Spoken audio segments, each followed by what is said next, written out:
오늘 하나님께서 우리에게 주시는 말씀 예레미야애가 3장 22절 23절 말씀입니다. 예레미야애가 3장 22절 23절 말씀 우리 한마음 한 목소리로 함께 읽어보겠습니다.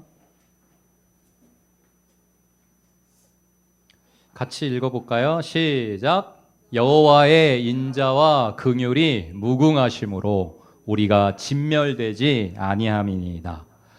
이것들이 아침마다 새로우니 주의 성실하심이 크시도소이다. 아멘. 말씀과 성령의 능력으로 승리하는 한 해를 꿈꾸며 살아가시는 여러분들에게, 저에게 이번 한 주간 하나님이 주시는 귀한 말씀은 예레미야 애가라고 하는 성경입니다. 지난주 한 주 동안 우리는 예레미야를 읽었는데요. 예레미야 선지자께서 눈물의 선지자로서 유다가 멸망하는 그 마지막에 모든 그 고통과 수치와 치욕과 포악을 다 당하면서 어떻게 백성들에게 하나님께로 돌아가라고 또 어떻게 하면 살 수 있는지를 외쳤었는지 여러분 한 주 동안 예레미야의 말씀으로 살피시면서 또 은혜를 누리신 줄 믿습니다. 예레미야라고 하는 사람은 하나님 앞에 또 사람들 앞에 아주 걸출한 문학가였고 시인이었습니다. 예레미야서에도 그의 시적 감각, 문학적 감각이 여실히 드러나지만 그가 남긴 시 문학의 정수가 있으니 바로 예레미야 애가라고 하는 슬픔의 시입니다. 원래 예레미야 애가, 이 성경의 제목은 예레미야 애가가 아니고요, 에카라는 거예요. 히브리어로. 말씀드렸다시피 유대교 전통은 그 책에 가장 먼저 나오는 단어를 그 책의 제목으로 삼는데요. 예레미야 애가의 맨 첫 번째 단어는 에카예요. 에카. 한번 따라해 보시죠. 에카. 에카는 뭐냐면은 어찌하여 뭐 이런 건데, 뭐 좀 더 강렬하게 표현을 하자면은 이런 거예요. 슬픔이 가득 차고 차서 말할 수도 없고 어떤 단어도 터져 나오지 않아 가지고 하나님 앞에서, 세상 앞에, 자신의 슬픔 앞에 뭐 기도도 안 나와. 그래서 단말마의 비명과 같은 기도. 정말 죽겠다는 거죠. 너무 힘들다는 거예요. 진짜 이런 거예요. 에카. 이게 제목이에요. 원래 제목. 근데 그거를 제목으로 전 세계 보급하기에는 좀 무리가 따르잖아요. 그래서 이제 우리나라 성경의 제목은 뭐가 됐냐? 예레미야 선지자가 썼고 슬픔의 시니까 예레미야 애가라고 해야 되겠다. 그렇게 제목이 붙었습니다. 멋지게 잘 붙였죠. 예레미야 애가 슬픔의 시입니다. 나라가 멸망하는 모습, 백성들이 고통당하고 굶어 죽고 서로 잡아먹고 침공한 바벨론에 의해서 예루살렘이 다 무너지고 성전이 불타고 그 수치와 모욕과 멸시와 죽음의 두려움, 나라가 망해서 없어지고 노예로 끌려가고 끝까지 하나님 말씀에 순종하지 않아서 항복하고 끌려가면 산다고 했는데 버티다가 다 멸망당하고, 이제는 여기에 그래도 머물러 있는 게 복되다고 했는데 또 애굽으로 내려갔다가 또 수치와 모욕과 멸시와 죽음을 당하는 그 모습을 오롯이 다 지켜보면서 그 참상 속에 자신의 마음속에 그 비통과 슬픔을 오롯이 녹여내서 시로 남긴 성경이 바로 예레미야 애가입니다. 이 예레미야 애가는 그래서 죄에 대한 징벌로 인한 고난이 나오고 있어요. 뭐 모든 우리가 당하는 어려움이 다 죄 때문이냐? 그러면 뭐 성서학적으로나 신학적으로 그렇지 않다라고 제가 대답을 드릴 수가 있지만은 근본적으로 원초적으로 돌아가면 모든 우리가 당하는 고난은 죄의 결과가 맞습니다. 왜냐하면 태초에 하나님이 우리 인간을 창조하실 때에는 고난당하라고, 슬프라고, 비통하라고, 싸우고 죽이고 전쟁하라 창조하신 게 아니라 에덴을 지으시고 이 지구와 우주 만물을 창조하시고서 우리들더러 생육하고 번성하고 다스리고 충만하면서 행복하게 영원히 살라고 우리를 창조하신 거예요. 그런데 죄가 들어왔어요. 사단, 곧 뱀이 아담과 하와를 속여가지고 하나님 말씀이라고 하는 생명으로부터, 진리로부터 떠나가게 만들었어요. 하나님은 선악과를 먹으면 반드시 죽는다라고 하셨는데 안 죽어라고 사기쳐가지고 속여서 안 죽을 것 같은데, 그래서 따먹게 만들었어요. 하나님의 말씀을 거스르게 만들었어요. 말씀을 떠나서 살게 만들었어요. 여러분, 이것이 죄입니다. 그러니까 여러분이 나는 죄인이 아닌데 왜 이렇게 자꾸 교회 가면 나보고 죄인이라고 그래? 나는 뭐 감옥에 간 적도 없고 무슨 벌금형 한번, 과태료 한번 낸 적이 없는데 나 자꾸 왜 죄인이라고 그래? 뭐가 죄냐면요, 여러분, 하나님으로 인정하지 않은 거. 하나님이 나를 창조하신 아버지신데 아버지 보고 아버지 아니라고 한 게 죄 중에 죄고요. 그 아버지의 뜻을 떠나서 산 게 죄 중에 죄예요. 구원받을 수 없는 유일한 죄. 심지어 살인죄도 용서해달라고 회개하면 다 용서해 주시는데 용서받지 못하는 한 가지 죄가 있으니 성경적인 표현으로는 성령을 회방하는 죄라고 하는 건데, 예수님 안 믿은 죄, 하나님 말씀을 떠나 사는 죄, 이거는 하나님도 어떻게 못 도와주십니다. 스스로 선택한 거라서, 인간이. 나 하나님 필요 없어. 나 하나님 말씀이 나한테 복이 안 돼. 나는 내 뜻대로 사는 게 복이 돼. 그럼 그 선택한 대로 그 길을 가게 됩니다. 멸망의 길, 지옥으로 가는 길이죠.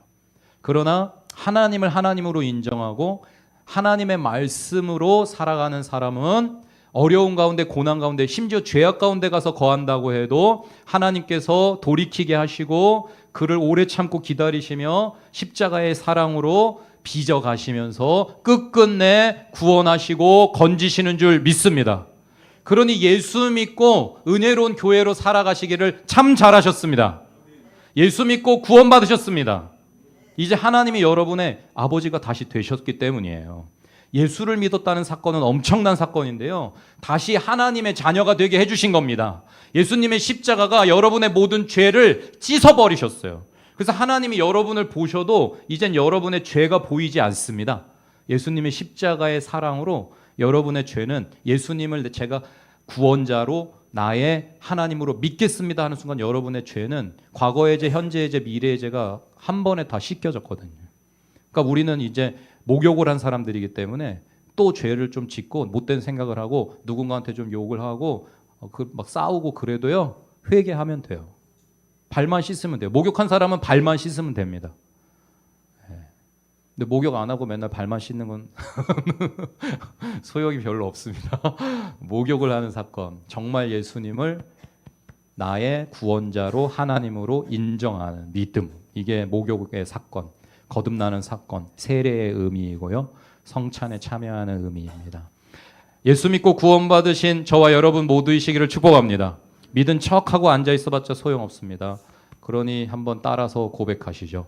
예수님, 지금부터 저의 삶과 인생, 목숨과 모든 것을 주님께 맡깁니다. 주님, 구원하시고 용서하시고 새롭게 하시고 하나님 것 되게 하여 주시옵소서. 예수님, 제가 이제 예수님을 믿습니다. 구원자로 하나님으로 믿습니다. 저를 구원하시기 위해 십자가에 죽으시고 다시 사심으로 저에게도 부활의 소망을 주셔서 감사합니다.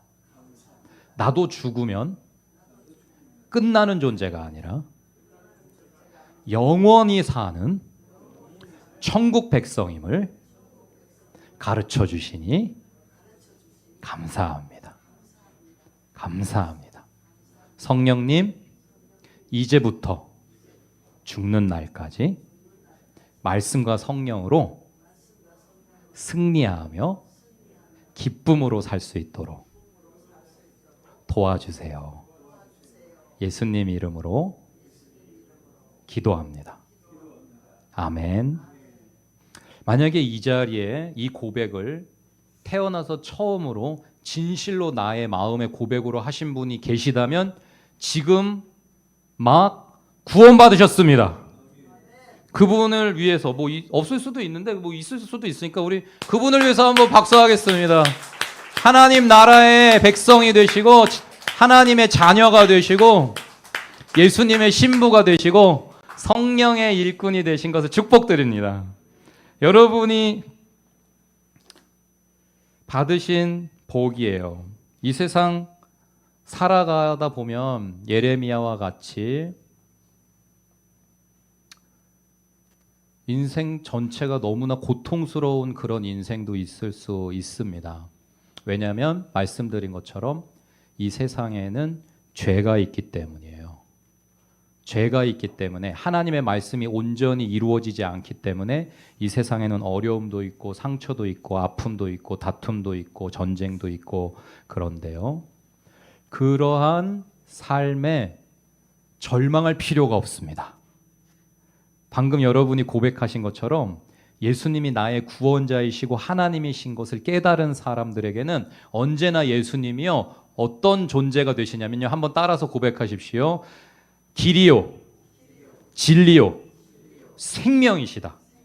네, 우리 예수님은 여러분에게 어떤 존재시냐면요, 내가 어떻게 살아야 될지 모르는 방황하는 인생, 어떤 길로 가야 될지, 어디서 살아야 될지, 어떻게 해야 될지를 다 계속 모든 인생이 선택의 연속인데 그 길을 마지막 마치는 순간까지 잘 이끌어 줄 수 있는 길이 되십니다. 어떤 게 진짜 맞는 건지 몰라서 혼탁한 세상인데요. 유튜브에 거짓된 뭐 그런 것들도 많고요. 이제는 뭐가 진짜 뉴스인지 분간하기도 어렵고요. 누가 사실을 말하고 누가 가짜를 말하는지도 분별하기가 어렵고 어떤 게 정말 예수 믿는 건지 워낙 이단과 사이비가 많아가지고 헷갈리는 세상을 살아가고 있지만 여러분 걱정하실 필요가 없는 것이 예수님이 진리이십니다.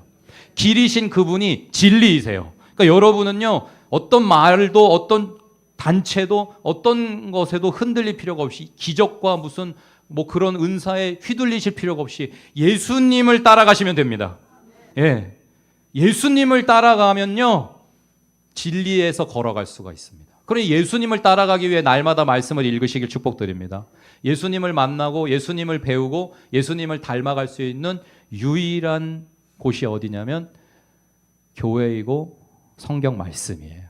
교회도 말씀의 공동체이기 때문에 교회가 그러한 곳이라고 하는 거예요. 만약에 말씀이 없다면 교회에 앞만 다녀봤자 예수님 만날 수도 없고 예수님 닮을 수도 없을 것입니다.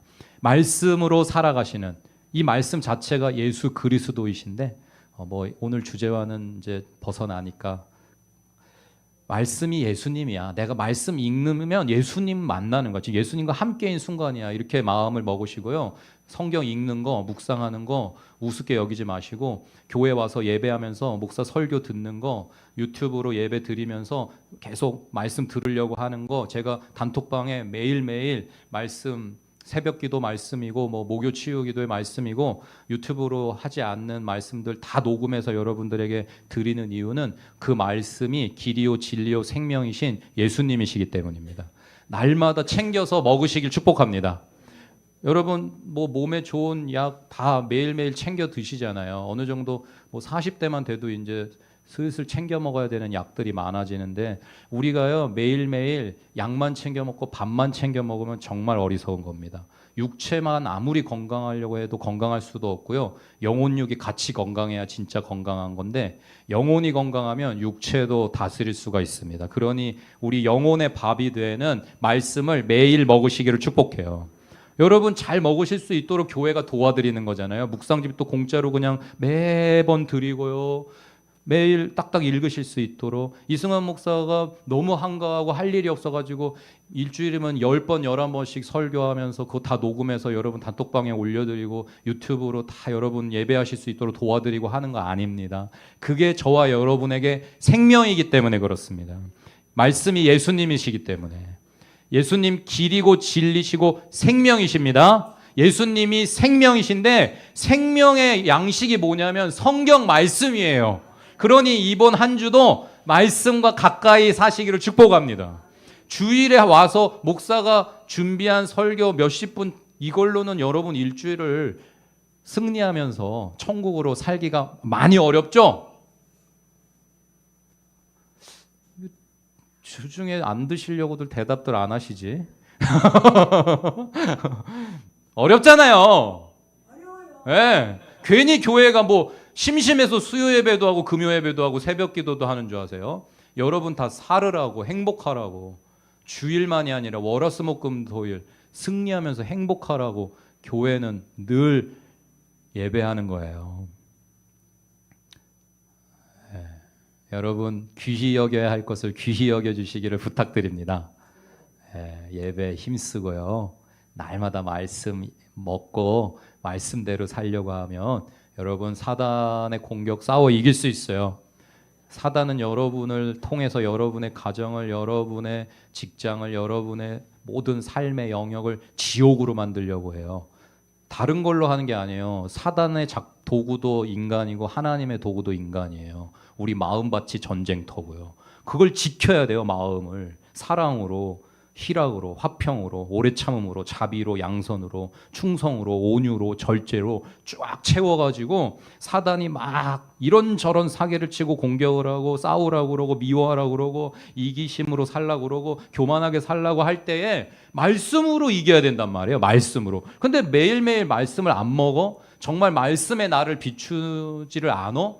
나한테 말씀을 비춰가지고 내 입맛대로 골라 먹는다든지 내 마음에 드는 대로 말씀을 이용해서 복 받으려고 내 뜻을 이루려고만 한다? 그런 신앙으로는 매일 사단에게 얻어 터지고 맨날 삶에 고초와 슬픔과 죄와 아픔이 가득해가지고 교회 와서 할 수 있는 게 맨날 눈물로 기도하는 것밖에 없어요. 그 나라의 기쁨과 자유와 평화와 하나님 되신 그 엄청난 만족을, 기쁨을, 열매를 누리면서 찬양하면서 고백하면서 살지를 못하게 만드는 것이죠. 사단 마귀가요. 여러분 거기에 넘어가지 마시고 무너지지 마시고 여러분의 마음을 잘 지키시기를 축복드립니다. 마음을 잘 지키려면 날마다 말씀과 성령으로 무장하기를 훈련하는 수밖에 없습니다. 다들 이번 한 주간에도 자라가실 줄 믿고 축복드립니다. 이번 예레미야 예가는 얼마나 좋은지요? 5장밖에 되지 않습니다. 지난 한 주 동안 읽으신 분들은 예레미야 52장을 읽으시느라 수고들 하셨을 텐데 예레미야 예가는 딱 5개의 시로 되어져 있어요. 1장부터 5장까지가 5개의 시입니다. 하나하나가 주제를 가지고 있는 시인데요. 그냥 길게 말씀드리지 않고 그냥 간단하게 말씀을 드릴게요. 1장의 첫 번째 시. 첫 번째 시는요. 비참함, 죄, 그리고 예루살렘을 위한 기도로 이루어진 시입니다. 두 번째 시는요. 2장인데요. 하나님의 파괴와 선지자의 반응이 나옵니다. 세 번째 시는 하나님의 가혹함과 자비하심, 그리고 사람의 순복함과 기도가 나오고요. 네 번째 시는 황폐함과 불순종의 결과가 나오고 다섯 번째 시는 예루살렘의 고난을 기억하는 기도, 그리고 마지막 탄원이 나옵니다. 예레미야라고 하는 하나님의 사람은 주어진 현실과 나라와 국가와 민족 그리고 자신과 가족을 위해서 탄식하며 구원을 간구합니다. 하나님은 너는 내게 부르짖으라 그리하면 내가 너에게 응답하겠고 네가 알지 못하는 크고 비밀한 일을 알려주겠다고 하신 하나님이십니다. 예레미야 33장 3절이에요. 부르짖어 나한테. 아니 왜 그렇게 슬픈 일이 있는데 그렇게 해결되지 않는 문제가 있는데 너는 왜 내 앞에 와서 눈물로 부르짖지를 않냐? 네 마음을 토해내지를 않니? 부르짖어. 내가 도와줄게. 이게 하나님 나라의 공식이에요. 아니 하나님이 꼭 부르짖어야 도와주십니까? 내 맘 다 아시면서 그냥 안 부르짖어도 좀 도와주세요. 그런 훌륭한 믿음이 가지고 계시면 또 믿음대로 될 수도 있겠는데 진짜 지혜로운 사람은요. 말씀대로 하는 게 지혜로운 거예요. 하나님이 가르쳐 주신 대로 사는 게 지혜로운 거예요. 하나님이 부르짖으라고 나라가 멸망해가고 가정이 쑥대밭이 됐고 자식들이 문제 말썽 피우고 뜻대로 자라주지 않고 믿음으로부터 떠나 있고 경제적으로 너무 어렵고 하는 일마다 망하고 실패하고 인생이 너무 버겁거든. 부르짖어라 나한테 와서. 그럼 내가 도와줄게. 너가 그거 어떻게 해결해야 될지 모르겠지. 근데 나한테는 크고 비밀한 방법이 있어. 그러니까 나한테 와서 부르짖어. 그 문제를 놓고서 나한테 해결될 때까지 붙들고 기도해라. 그러면 내가 너의 그 믿음에 역사할 거야 라고 하셨습니다.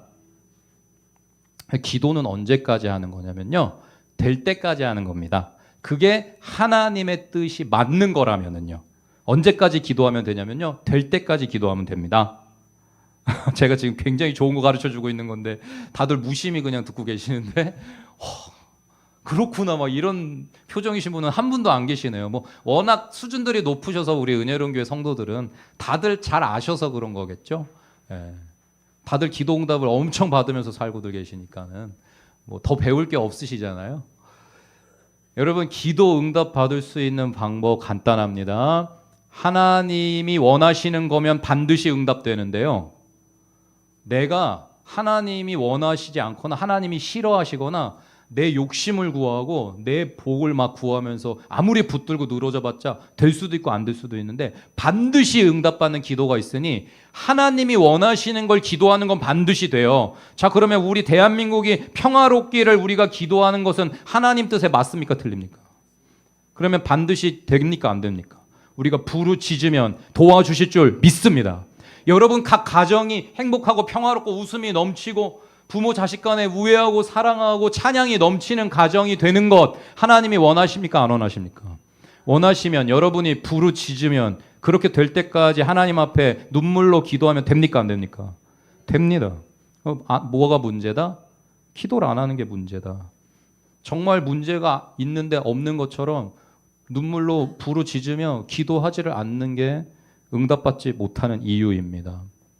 하나님께서 가르쳐 주신 대로 하나님을 누리며 살아가시기를 축복드립니다. 오늘 예레미야가 탄식하며 눈물로 이스라엘을 위해 기도했습니다. 그것을 하나님이 들으셨고요. 이러한 한 사람 한 사람이 있었기에 결국 망했던 나라가 다시 회복됩니다. 놀라운 일이죠. 이렇게 눈물로 부르짖으며 나라와 민족을 위해 지금은 비록 망하지만, 지금은 비록 너무 고통스럽지만 하나님 앞에 기도를 멈추지 않은 사람들이 있었기에 70년 뒤에 나라가 기적적으로 회복됐어요. 예루살렘 성전이 다시 세워졌습니다. 할렐루야. 하나님은 기도하면 들으시고 이루십니다. 하나님이 원하시는 기도를 하면 반드시 이루어집니다. 예루살렘이 다시 회복되고 성전이 다시 세워지는 건 하나님이 원하시는 거였어요. 그 70년 동안 다니엘도 목숨 걸고 하루에 3번씩 창문 열고 예루살렘 쪽을 향해서 기도했습니다. 다들 그러지 말라고 그랬습니다. 한 번은 황제 외에 기도하고 절하면 죽인다고 그랬어요. 사자굴에 넣는다고.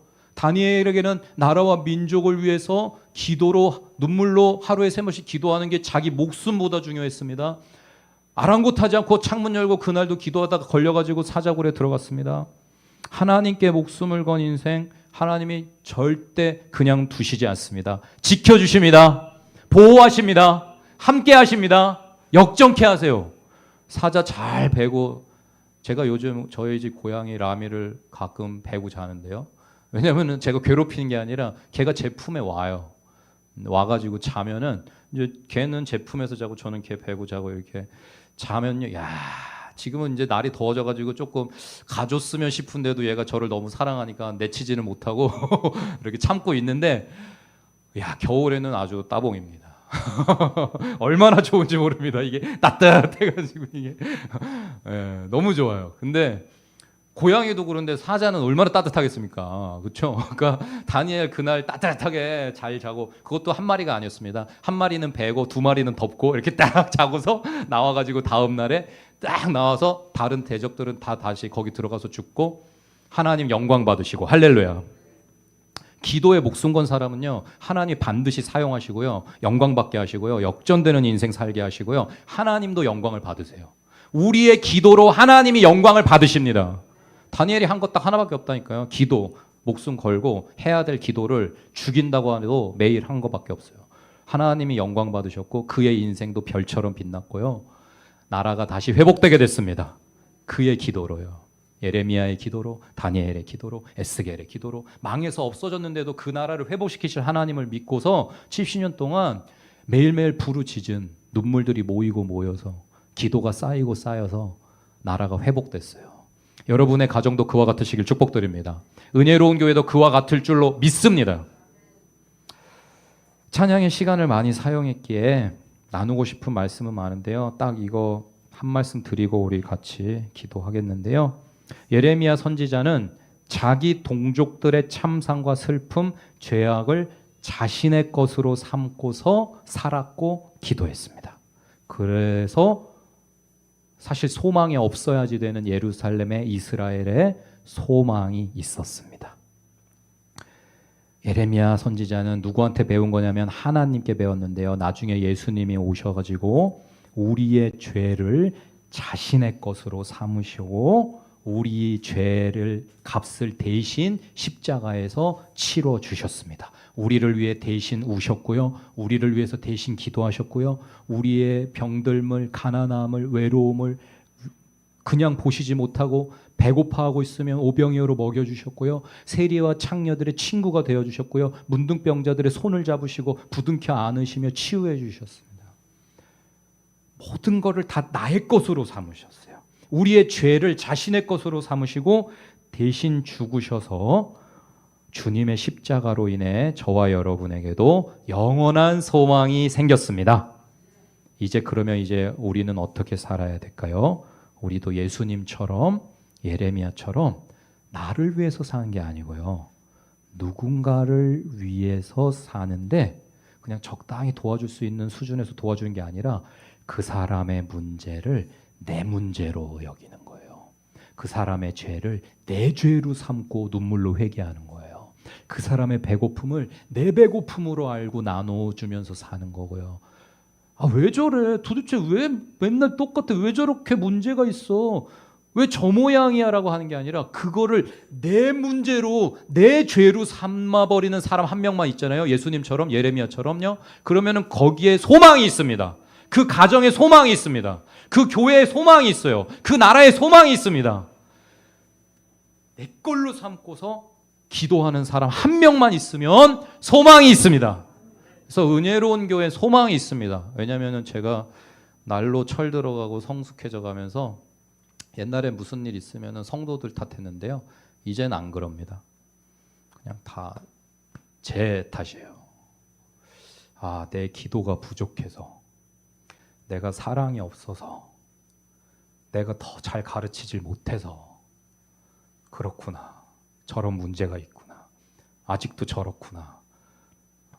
주님, 제가 죄인입니다. 용서해 주십시오. 회개합니다. 하나님, 제가 아직도 이렇습니다. 이 나라의 죄를 보면서 교회는 비난을 하는 게 아니고요. 조롱을 하는 게 아니고요. 우리만 구원받음을 기뻐하면 안 되고요. 이 나라의 죄를 우리의 죄로 삼아야 됩니다. 우리 교회가 주님, 이 세상에 이 죄가 우리 때문입니다. 우리가 빛과 소금 된 역할을 못해서 그런 겁니다. 용서해 주십시오. 우리가 죄인입니다라고 통회 자복하는 교회가 있으면 그 민족과 그 나라는 소망이 있습니다. 이 땅의 주의 백성들이, 예수의 제자들이 그와 같이 산다면 열방은 하나님의 나라가 될 것입니다. 믿음과 소망과 사랑은 영원한 것이기 때문입니다. 제가 여러분의 모든 죄를 저의 죄로 삼겠습니다. 여러분의 모든 인격의 수준을 저의 것으로 삼겠습니다. 여러분의 모든 말씀을 떠난 가치관, 우선순위, 생활 습관 같은 것들을 저의 아픔으로 삼겠습니다. 그리고 기도하겠습니다. 여러분도 누군가의 아직 부족함을, 연약함을, 죄악됨을, 어리석음을 여러분의 것으로 삼으시고 주님 앞에 사랑으로 기도하세요. 정말 간절히. 그가 나와 같아서 사랑하게 눈물로 기도하지 않을 수 없는 그 눈물의 기도가요, 하나님의 마음을 감동시키고요, 사람을 변화시키고 가정을 변화시키고 세상을 변화시킵니다. 이제는 싸움은 좀 멈추시고,